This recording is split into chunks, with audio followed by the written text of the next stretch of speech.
నమస్తే welcome to non stop 90. దద్దరిల్లిన parliament, రాజ్యసభలో లుంగీలొల్లి, తెలంగాణలో వాటర్ వార్, ఏపీలో ఉద్యోగాల పంచాయతీ, అమరావతికి రై రై, మోదీ షార్ట్ కట్ కామెంట్స్, త్వరలో జంతర్ మంతర్ 2, ఇరాన్కు ట్రంప్ హెచ్చరిక.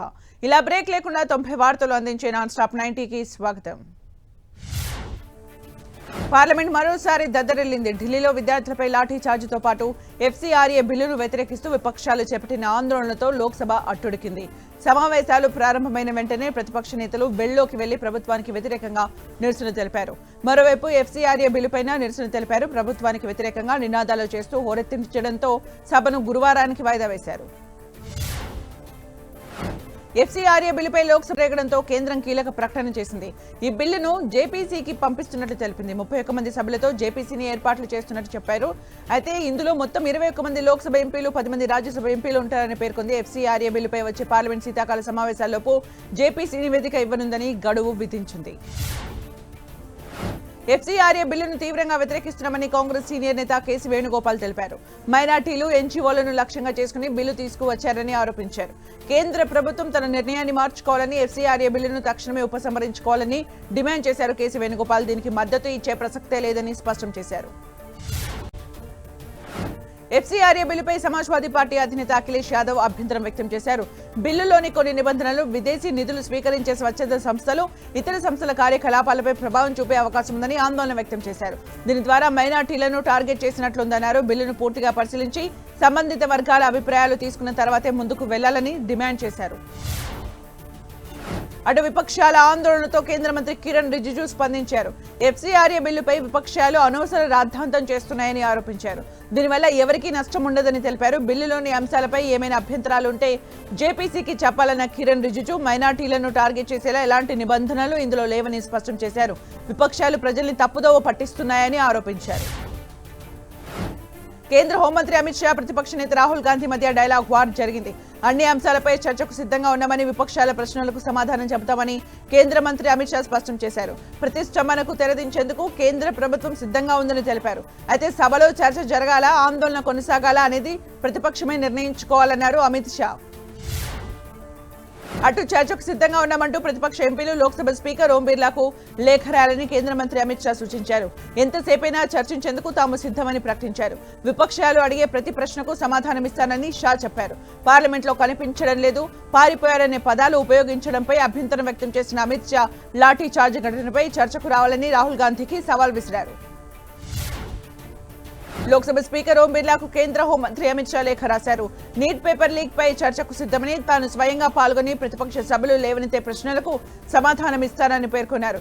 ఎన్ని గంటలు లేదా ఎన్ని రోజులు సమయం కేటాయించాలనే విషయాన్ని ప్రతిపక్షంతో సంప్రదించి పరస్పర అంగీకారంతో నిర్ణయించాలని స్పీకర్ను కోరారు. నీట్ అంశంపై చర్చకు అంగీకరించిన విషయాన్ని బీఏసీ కమిటీ సమావేశంలో రిజిజు ప్రస్తావించారన్నారు.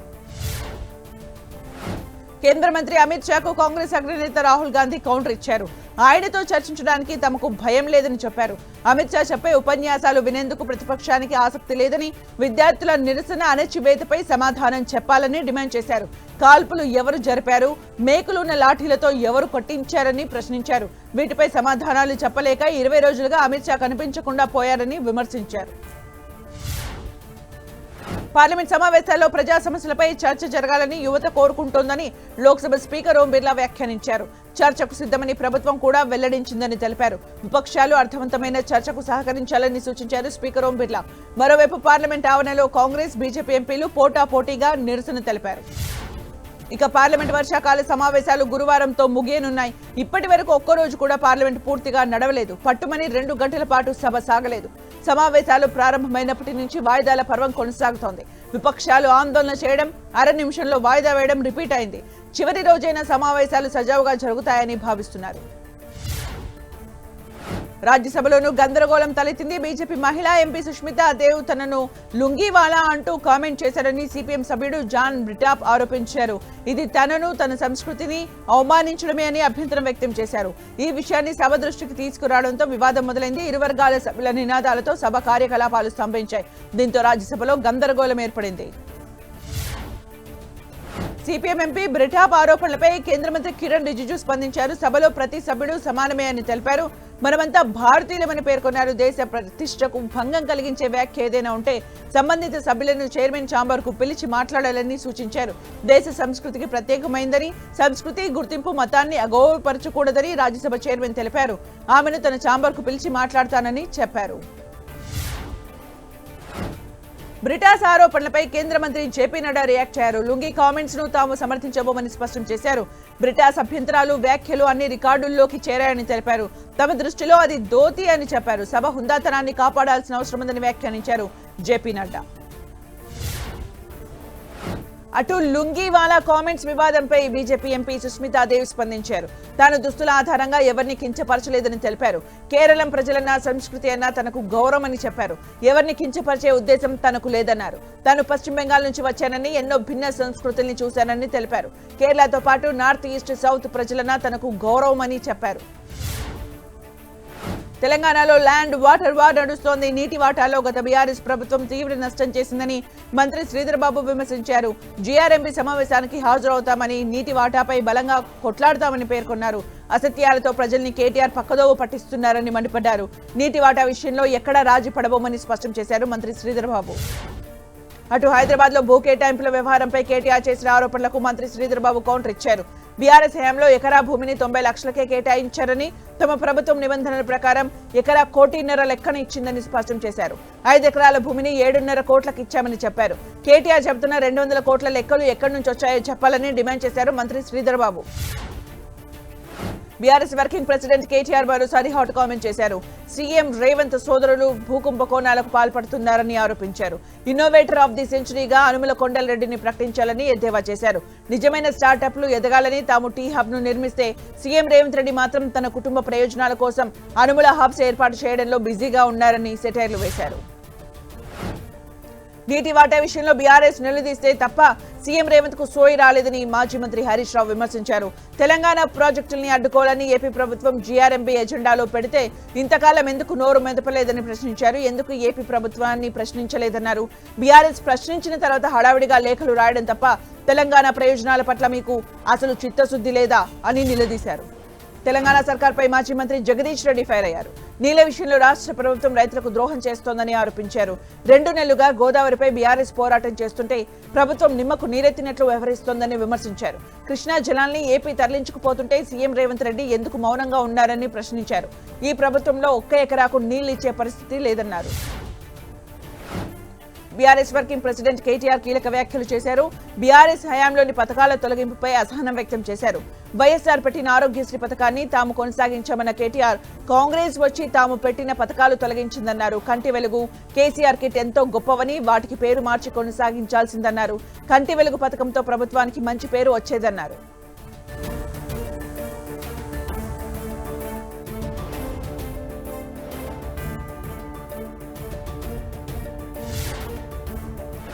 బీజేపీ నేత ఏలేటి మహేశ్వర్ రెడ్డి హాట్ కామెంట్ చేశారు. మంత్రి పొంగులేటి శ్రీనివాసరెడ్డి కరప్షన్ కింగ్ లా మారారని ఆరోపించారు.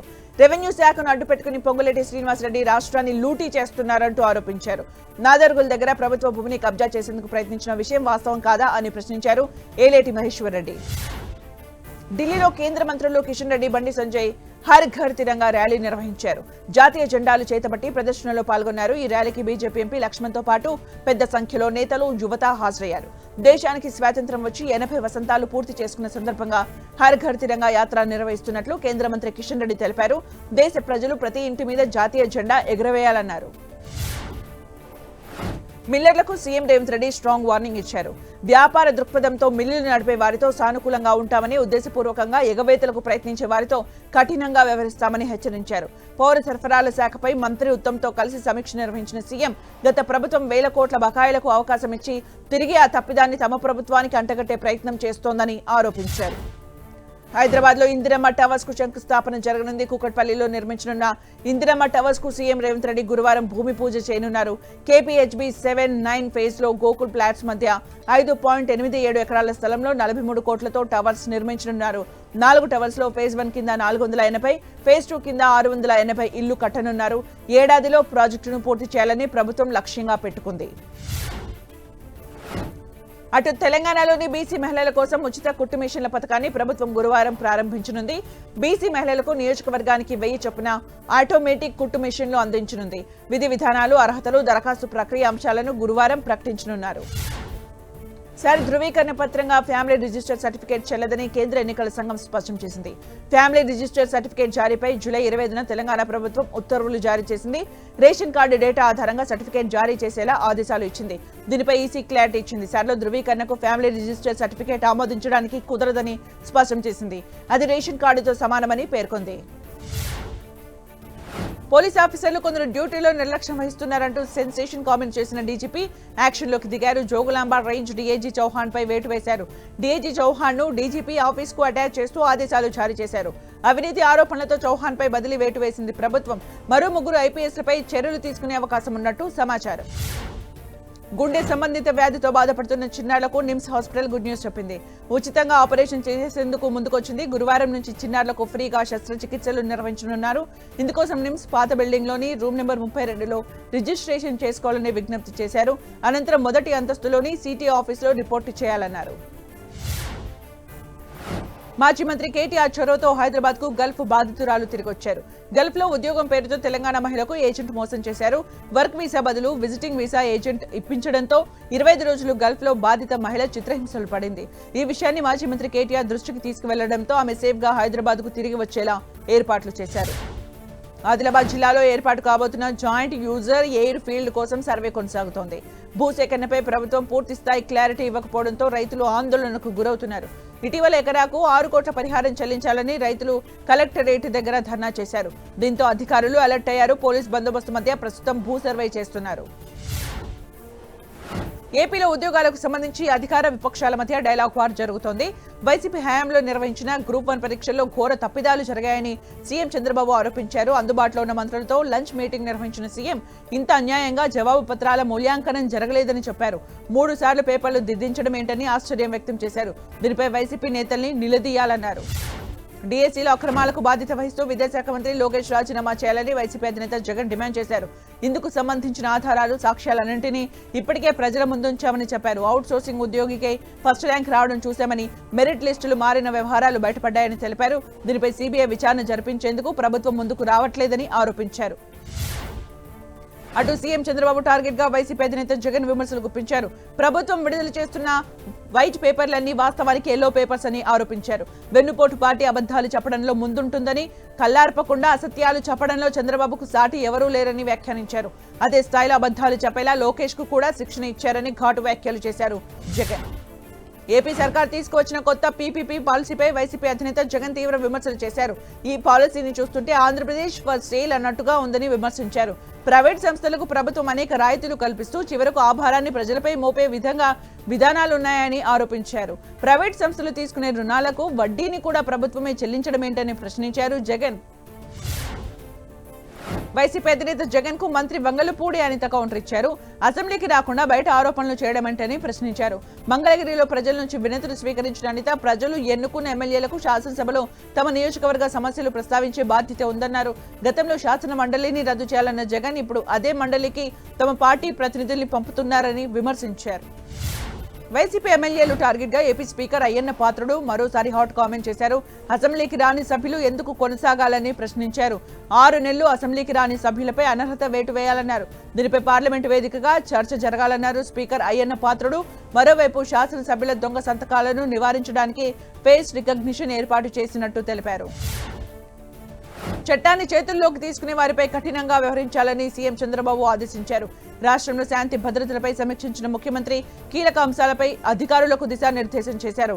మహిళలు, చిన్నారులపై నేరాల నియంత్రణ, సైబర్ క్రైమ్, బ్లేడ్, గంజాయి బ్యాచ్ ఆగడాలకు అడ్డుకట్ట వేయాలన్నారు. సోషల్ మీడియాలో ఫేక్ ప్రచారాల కట్టడిపై పోలీసులకు ముఖ్యమంత్రి పలు సూచనలు చేశారు. అమరావతి సీడ్ యాక్సెస్ రోడ్డు ప్రారంభానికి సిద్ధమైంది. ఈ రహదారిని ఏపీ సీఎం చంద్రబాబు గురువారం ప్రారంభించనున్నారు. ఉండవల్లి దగ్గర 2 స్టీల్ బ్రిడ్జిలను ఓపెన్ చేయనున్నారు. వెంకటపాలెం, ఉండవల్లి మధ్య 3.92 కిలోమీటర్ల మేర రహదారిని నిర్మించారు. సీడ్ యాక్సెస్ రోడ్డు మొత్తం పొడవు 21.78 కిలోమీటర్లు ఉండగా 4 వరుసల్లో సిద్ధమైంది. అటు సీడ్ యాక్సెస్ రోడ్ అందుబాటులోకి రావడంతో ప్రకాశం బ్యారేజ్ మీదుగా విజయవాడ నుంచి అమరావతికి నేరుగా చేరుకునే అవకాశం ఉంటుంది. ఇప్పటి వరకు ఇరుకైన కరకట్ట రహదారిపై ప్రయాణిస్తున్న వాహనదారులకు ఇబ్బందులు తగ్గనున్నాయి. సచివాలయం, హైకోర్టు, ప్రభుత్వ భవనాలకు రాకపోకలు మరింత సులభం కానున్నాయి. ఉండవల్లి నుంచి మణిపాల్ హాస్పిటల్ వద్ద రహదారి పూర్తయితే సీడ్ యాక్సెస్ రోడ్డు పూర్తి స్థాయిలో అందుబాటులోకి వస్తోంది. కాకినాడ జిల్లా ఉప్పాడ తీర ప్రాంత ప్రజలు ఎదుర్కొంటున్న సముద్ర కోత సమస్య పరిష్కారానికి కీలక ముందడుగు పడింది. ఈ తీరాన్ని పరిరక్షించేందుకు ఐఐటి మద్రాసుతో రాష్ట్ర ప్రభుత్వం అవగాహన ఒప్పందం కుదుర్చుకుంది. డిప్యూటీ సీఎం పవన్ కళ్యాణ్ సమక్షంలో ఒప్పందంపై సంతకాలు జరిగాయి. ఈ ప్రాజెక్టు కింద 323 కోట్ల వ్యయంతో ఉప్పాడ తీరంలో రక్షణ గోడ నిర్మించనున్నారు. డిఎస్సీలో అవకతవకలు జరిగాయని ఆరోపిస్తూ వైసీపీ నేతలు చేసిన ర్యాలీలపై విజయవాడలోని వేర్వేరు పోలీస్ స్టేషన్స్ లో కేసులు నమోదయ్యాయి. వెల్లంపల్లి శ్రీనివాస్, దేవినేని అవినాష్, మల్లాది విష్ణుపై కేసులు నమోదు చేశారు. పోలీసులు నిబంధనలు ఉల్లంఘించి ఆందోళన చేపట్టారని కేసులు పెట్టారు. ఎన్టీఆర్ జిల్లా వైసీపీ అధ్యక్షుడు దేవినేని అవినాష్ పై మాచవరం పిఎస్ లో మాజీ మంత్రి వెల్లంపల్లిపై విజయవాడ 1 టౌన్ లో కేసు నమోదైంది. సాయికృష్ణ కస్టోడియల్ డెత్ కేసులో సిట్ దర్యాప్తు వేగవంతం చేసింది. మరో వ్యక్తిని అదుపులోకి తీసుకుని విచారిస్తోంది. కృష్ణాలంక పోలీస్ స్టేషన్ లో సీసీ కెమెరాల టెక్నీషియన్ గా పనిచేస్తున్న హోంగార్డు వెంకట్ ను సిట్ అధికారులు అదుపులోకి తీసుకున్నట్లు సమాచారం. సిఐ నాగరాజు ఆదేశాలతో సీసీటీవీ ఫుటేజ్ ను తొలగించినట్లు ఇప్పటికే సిట్ గుర్తించింది. దీంతో హోంగార్డు వెంకట్ ను సిట్ అధికారులు ప్రశ్నిస్తున్నారు. తిరుమల శ్రీవారి దర్శనం కోసం వచ్చే విదేశీ భక్తులకు కేంద్రం గుడ్ న్యూస్ చెప్పింది. ఇకపై తిరుపతి విమానాశ్రయంలోనే ఈ వీసాలు అందుబాటులోకి తీసుకువస్తున్నామని తెలిపింది. ఇప్పటి వరకు విదేశీ భక్తులు తిరుపతి రావాలంటే చెన్నై లేదా బెంగళూరు, హైదరాబాద్ చేరుకుని ఈ వీసా ప్రక్రియ పూర్తి చేసుకునేవారు. ఈ నిర్ణయంతో తిరుపతి విమానాశ్రయంలోనే ఇకపై ఈ వీసా సేవలు అందుబాటులోకి రానున్నాయి. మహాసిమెంట్ ఆధ్వర్యంలో మహాకుటుంబం రైజ్ టుగెదర్ పేరుతో నిర్వహించిన తెలంగాణ వార్షిక డీలర్స్ సమావేశం ఘనంగా జరిగింది. హైదరాబాద్ ఫైనాన్షియల్ డిస్ట్రిక్ట్ లో జరిగిన మీటింగ్ లో డీలర్లు, సంస్థ ప్రతినిధులు పెద్ద సంఖ్యలో పాల్గొన్నారు. సంస్థ వృద్ధి, మార్కెట్ పరిస్థితులు, భవిష్యత్ విస్తరణ ప్రణాళికలపై చర్చించారు. వచ్చే 3 ఏళ్లలో 22 మిలియన్ టన్నులకు పెంచే దిశగా ప్రణాళికలు సిద్ధం చేస్తున్నట్లు మహాసిమెంట్ ప్రకటించింది. మెదక్ జిల్లా కొల్చారం మండలం రంగంపేటలో రైతు ఆవేదన అందరినీ కలిచివేసింది. చిలిపిచేడ్ మండలం చిటుకుల గ్రామానికి చెందిన రాములు యూరియా కోసం ప్రాథమిక సహకారం సంఘం దగ్గరకు వెళ్లాడు. ఫోన్ ద్వారా కొనుగోలు ప్రక్రియ తెలియకపోవడంతో సొసైటీ సిబ్బంది కాళ్లపై పడి బతిమాలాడు. తనకు ఫోన్లో సంచులు బుక్ చేయడం రాదని, 900 రూపాయలకు ఎవరి దగ్గరైనా ఇప్పించాలని వేడుకున్నాడు. కరీంనగర్ లో తీవ్ర ఉద్రిక్తత ఏర్పడింది. కరీంనగర్ ఎమ్మెల్యే గంగుల క్యాంప్ కార్యాలయం దగ్గర టెన్షన్ వాతావరణం తలెత్తింది. బీజేపీ ఆఫీస్ ముట్టడికి బీఆర్ఎస్ శ్రేణులు ప్రయత్నించారు. ఎమ్మెల్యే గంగుల కమలాకర్ పై కార్పొరేటర్ బండారి వేణు వ్యాఖ్యల పట్ల ఆగ్రహం వ్యక్తం చేశారు. బీఆర్ఎస్ శ్రేణుల్ని పోలీసులు అడ్డుకోగా వాగ్వాదం జరిగింది. దీంతో వారిని అరెస్ట్ చేసి పోలీస్ స్టేషన్ కు తరలించారు. కథ పుస్తకాలను యువత చదవాలని ప్రధాని మోదీ సూచించారు. ఇతరుల కష్టాల నుంచి వారు నేర్చుకోవాలని పిలుపునిచ్చారు. మాజీ రాష్ట్రపతి Ramnath Kovind autobiography ట్రింప్ of the Indian republic, my life my struggles అనే బుక్ ను ప్రధాని మోదీ ఆవిష్కరించారు. కోవింద్ జీవితం పట్టుదలకు నిదర్శనమని చెప్పారు. ఇది రీల్స్ యుగమని, కానీ కేవలం షార్ట్ కట్లు నేర్చుకుంటే జీవితం షార్ట్ అవుతుందన్నారు. గౌతమ్ అదానీపై క్రిమినల్ కేసును అమెరికా కోర్టు కొట్టివేయడంపై కాంగ్రెస్ ఎంపీ రాహుల్ గాంధీ తీవ్రంగా స్పందించారు. ఇందులో పైకి కనిపిస్తున్న దానికంటే ఎక్కువ విషయమే ఉందన్నారు. ప్రధాని లొంగిపై భారతదేశ ప్రయోజనాలను తాకట్టు పెట్టారని పేర్కొన్నారు. దీనివల్ల భారతదేశం భారీ మూల్యాన్ని చెల్లించుకుంటోందని వ్యాఖ్యానించారు రాహుల్ గాంధీ. ఆన్లైన్ మోసాలను అరికట్టేందుకు కేంద్రం కఠిన చర్యలు తీసుకుంటోంది. ఇందులో భాగంగానే 3700కు పైగా యాప్లపై నిషేధం విధించింది. ఈ విషయాన్ని కేంద్ర హోంమంత్రిత్వ శాఖ లోక్సభకు తెలిపింది. వేటుపడిన వాటిల్లో మోసపూరిత రుణ యాప్లు కూడా ఉన్నట్లు తెలిపింది. అనుమానాస్పద నేరపూరిత కార్యకలాపాల్లో పోలీసులు గుర్తించిన 15,75,000కు పైగా సిమ్ కార్డులను బ్లాక్ చేసినట్టు చెప్పారు. తమిళనాడు అసెంబ్లీలో డీలిమిటేషన్ కు వ్యతిరేకంగా తీర్మానం ప్రవేశపెట్టారు. డీలిమిటేషన్ తో దక్షిణాది రాష్ట్రాలకు అన్యాయం జరుగుతుందని, ప్రాతినిధ్యం తగ్గే అవకాశం ఉందని సీఎం విజయ్ అన్నారు. 543 సీట్లలోనే మహిళలకు రిజర్వేషన్లు కల్పించాలని, 33% మహిళా రిజర్వేషన్లకు మద్దతు ఇస్తున్నామని ప్రకటించారు. 2029 ఎన్నికల్లో 33% రిజర్వేషన్లు అమలు చేయాలని డిమాండ్ చేశారు. కర్ణాటకలో కొత్తగా ఎంపికైన మంత్రులకు సీఎం డీకే శివకుమార్ శాఖలు కేటాయించారు. కీలక శాఖల్ని తన దగ్గరే ఉంచుకున్నారు. ఆర్థిక శాఖ, కేబినెట్ వ్యవహారాలు, సిబ్బంది, పరిపాలనా సంస్కరణలు, ఇంటెలిజెన్స్, సమాచార శాఖ, న్యాయ, చట్టం, మానవ హక్కులు, పార్లమెంటరీ వ్యవహారాలు, శాసన వ్యవహారాలు, వ్యవసాయ, మార్కెటింగ్ శాఖలను ఎవరికీ ఇవ్వలేదు.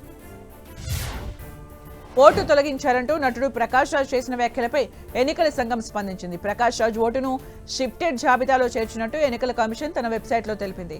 చిరునామా మారిన ఓటర్ల జాబితాలో ప్రకాష్ రాజ్ పేరును చేర్చామన్నారు. మరోవైపు ఆయన ఓటును తొలగించలేదని బెంగళూరు సెంట్రల్ సిటీ కార్పొరేషన్ స్పష్టం చేసింది. ఓటర్ ఐడీలో పేర్కొన్న చిరునామాలో ప్రస్తుతం ఆయన ఉండట్లేదన్నారు. సీజేపీ అధ్యక్షుడు అభిజిత్ దీప్కే సంచలనం ప్రకటన చేశారు. త్వరలోనే జంతర్ మంతర్ 2లో నిరసన ప్రారంభమవుతుందని తెలిపారు. ఢిల్లీలో పార్టీ వాలంటీర్ల సమావేశానికి హాలు కేటాయించినందుకు బీజేపీపై తీవ్ర ఆరోపణలు చేశారు. తమ పార్టీ సమావేశం జరగకుండా ఒత్తిడి చేశారని, చివరికి బుక్ చేసిన హాల్ యజమానుల్ని బెదిరించారని ఆరోపించారు Abhijit Dipke. NEET paper leakage కేసులో కీలక పరిణామం చోటు చేసుకుంది. 13 మంది నిందితులపై దాదాపు 20,000 పేజీల ఛార్జ్ షీట్ ను సీబీఐ అధికారులు దాఖలు చేశారు. సీబీఐ ఛార్జ్ షీట్ ను ఢిల్లీ రౌస్ రెవెన్యూ కోర్టు పరిగణలోకి తీసుకుంది. నిందితుల నమోదైన ఆరోపణలపై న్యాయస్థానం గురువారం వాదనలు విననుంది. ఛార్జ్ షీట్లో 360 మంది సాక్షులు, 422 పత్రాలు, 43 కీలక ఆధారాలు సేకరించింది. నీట్ పీజీ 2026 ప్రవేశ పరీక్షకు హాజరయ్యే కొందరు అభ్యర్థులకు సెంటర్ వివరాలు తప్పుగా వెళ్లాయి. సాంకేతిక సమస్య కారణంగా ఈ పొరపాటు జరిగినట్లు national board of examinations in medical sciences స్పష్టం చేసింది. సరైన సెంటర్ వివరాలతో అభ్యర్థులకు మళ్లీ ఎస్ఎంఎస్, ఈమెయిల్స్ పంపినట్లు పేర్కొంది. అభ్యర్థులకు కేటాయించిన పరీక్ష సెంటర్లను వెబ్సైట్లో అందుబాటులో ఉంచినట్లు బోర్డు తెలిపింది. టాటా గ్రూప్ లో సంచలనం చోటు చేసుకుంది. టాటా సన్స్ చైర్మన్ చంద్రశేఖరన్ తన పదవికి రాజీనామా చేశారు. వచ్చే ఏడాది ఫిబ్రవరిలో చంద్రశేఖరన్ పదవీ కాలం పూర్తి కానుండటంతో తన పదవీ కాలాన్ని పొడిగించాలని చంద్రశేఖరన్ కోరారు. అయితే గ్రూప్ చారిటీ విభాగమైన టాటా ట్రస్ట్ చైర్మన్ నోయల్ దీన్ని వ్యతిరేకించారు. దీంతో తన పునర్నియామకం ఉండబోదని, పదవీ కాలం పూర్తయ్యే వరకు కొనసాగుతానని చంద్రశేఖరన్ స్పష్టం చేశారు. అటు టాటా సన్స్ చైర్మన్ చంద్రశేఖరన్ రాజీనామాతో ఆ సంస్థ గ్రూప్ షేర్లపై తీవ్ర ప్రభావం చూపింది. టాటా గ్రూప్ షేర్లలో భారీ అమ్మకాలు వెలువెత్తాయి. దీంతో గ్రూప్లోని 17 లిస్టెడ్ కంపెనీల మొత్తం మార్కెట్ విలువ ఏకంగా 68,119 కోట్లు ఆవిరైంది. చంద్రశేఖరన్ నిర్ణయం వెలువడిన వెంటనే ఇన్వెస్టర్లలో ఆందోళన మొదలైంది. టాటా గ్రూప్లోని కీలక కంపెనీల షేర్లు అమ్మకాల ఒత్తిడికి గురయ్యాయి. జస్టిస్ యశ్వంత్ వర్మ వ్యవహారంపై లోక్సభ స్పీకర్ ఓం బిర్లా ఏర్పాటు చేసిన 3 సభ్యుల కమిటీ దర్యాప్తు నివేదికను పార్లమెంట్ ముందుకు తీసుకొచ్చింది. నగదు లెక్క చూపకపోవడం, సాక్ష్యాధారాలు చెదిరిపోవడం, వివరణలో దాటవేత ధోరణి అనే ఆరోపణలు నిరూపితమయ్యాయని నివేదిక తేల్చింది. కాలిపోయిన నోట్లు అక్కడ ఎందుకున్నాయి, ఎవరివనే ప్రశ్నలకు యశ్వంత్ వర్మ సరైన వివరణ ఇవ్వలేకపోయారు. బాంబే హైకోర్టు కీలక వ్యాఖ్యలు చేసింది. వయసొచ్చిన పిల్లలు తల్లిదండ్రుల ఆస్తి కాదని, వారు తమ జీవితంపై నిర్ణయం తీసుకునేందుకు పూర్తి స్వేచ్ఛ ఉన్న స్వతంత్రులని పేర్కొంది. తనకు నచ్చిన వ్యక్తితో జీవించేందుకు వెళ్లిన కుమార్తెను తమకు అప్పగించాలంటూ ఓ తల్లి దాఖలు చేసిన పిటిషన్ను కోర్టు కొట్టేసింది. నటి జాన్వీ కపూర్ తన వ్యక్తిత్వ హక్కుల పరిరక్షణ కోసం దాఖలు చేసిన పిటిషన్పై ఢిల్లీ హైకోర్టు కీలక వ్యాఖ్యలు చేసింది. సోషల్ మీడియాలోని ఆమె ఫ్యాన్స్ క్లబ్ పూర్తి స్థాయిలో నిషేధం విధించేందుకు కోర్టు నిరాకరించింది. అశ్లీలత, తీవ్రమైన అభ్యంతరకర కంటెంట్ ఉంటే చర్యలు తీసుకోవచ్చని తెలిపింది. మీకు అభిమానులు వద్దా అని ప్రశ్నించింది. ఉత్తరాఖండ్లో చార్ధామ్ యాత్రకు భక్తులు పోటెత్తుతున్నారు. వర్షాకాలం కారణంగా సవాళ్లు ఎదురవుతున్నప్పటికీ యాత్రికుల సంఖ్య రికార్డు స్థాయిలో నమోదవుతుంది. ఈ యాత్ర సీజన్ ప్రారంభమైన 114 రోజుల్లోనే మొత్తం 47,02,703 మంది భక్తులు పవిత్ర పుణ్యక్షేత్రాల్ని దర్శించుకున్నారు. అత్యాచారం కేసులు శిక్ష అనుభవిస్తున్న మాజీ ఎంపీ ప్రజ్వల్ రేవణ్ణకు సంబంధించి కీలక విషయాలు వెలుగులోకి వచ్చాయి. పరప్పన అగ్రహార జైల్లో ఉన్న ఆయన తన దుస్తులో రహస్యంగా ఫోన్ దాచుకున్నట్లు క్రైమ్ బ్రాంచ్ అధికారులు గుర్తించారు. ఆయన దగ్గర పెన్ డ్రైవ్ కూడా లభ్యమైనట్టు వెల్లడించారు. దీంతో సీనియర్ జైలు అధికారిని సస్పెండ్ చేశారు. జూనియర్ ఎన్టీఆర్ భుజానికి సర్జరీ సక్సెస్ అయింది. సికింద్రాబాద్ కిమ్స్ హాస్పిటల్లో శస్త్రచికిత్స నిర్వహించారు. తారక్ కు 3 నెలల వరకు విశ్రాంతి అవసరమని కిమ్స్ వైద్యులు పేర్కొన్నారు. మరోవైపు ప్రస్తుతం తాను క్షేమంగా ఉన్నానని ఎన్టీఆర్ తెలిపారు.